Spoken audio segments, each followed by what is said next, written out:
अस्सलामु अलैकुम वरहमतुल्लाहि वबरकातुहू। इन्नल्लाह व मलाइकतहु युसल्लूना अलन नबी या अय्युहल्लज़ीना आमनू सल्लु अलैहि व सल्लिमू तस्लीमा। रमज़ान के लौकी मैंने किसी चीज़ को जलाकर इस तरह राख कर देना कि जलते हुए ना तो उसका धुआं नज़र आए और ना ही राख नज़र आए। रमज़ान तौबा और मग़फ़िरत का महीना है।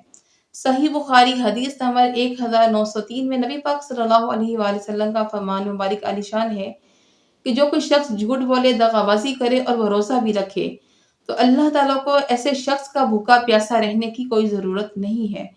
सही बुखारी हदीस नंबर 1904 में नबी पाक सल्लल्लाहु अलैहि वसल्लम का फरमान मुबारक आलिशान है कि अल्लाह ताला फरमाता है कि जो शख्स रोज़ा रखता है वो सिर्फ मेरे लिए है, बाकी जो वो नेक अमल करता है वो नेकियां उसके लिए होती हैं, लेकिन रोज़ा ख़ास मेरे लिए है और मैं ही इसका अजर देता हूँ।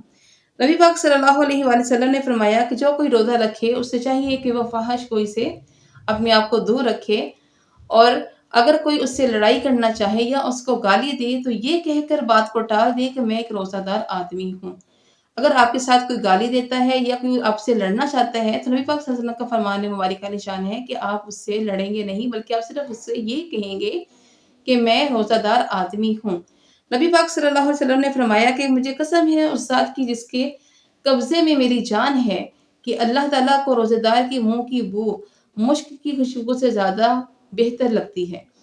नबी पाक सल्लल्लाहु अलैहि वसल्लम का फरमान मुबारक का निशान है कि रोज़ेदार को क़यामत के दिन 2 खुशियाँ होंगी। एक जब वो रोज़ा अफ्तार करता है, एक खुशी उसे उस दिन मिलती है, और जब वह रोज़े क़यामत अपने अल्लाह से मुलाकात करेगा तो अपने रोज़े का सवाब पाकर उसे उस दिन खुशी महसूस होगी। सही बुखारी हदीस नंबर 1923 में हज़रत अनस बिन मालिक रज़ियल्लाहु अन्हु से रिवायत है कि नबी पाक सल्लल्लाहु अलैहि वसल्लम का फरमान मुबारक आलिशान है कि सहरी खाया करो क्योंकि सहरी में बरकत है। सुबहान अल्लाह। अल्लाह ताला नबी पाक सल्लल्लाहु अलैहि वसल्लम की इन तमाम तालीमात पे हमें अमल करने की तौफीक दे और हमें सही मानों में एक रोज़ादार बनने की तौफीक अता फरमाए, और अल्लाह ताला हमारी इबादत को अपनी बारगाह इलाही में कबूल व मंजूर फरमाए। अपनी ढेर सारी दुआओं में मुझे याद रखिएगा। बहुत शुक्रिया। अल्लाह हाफ़िज़।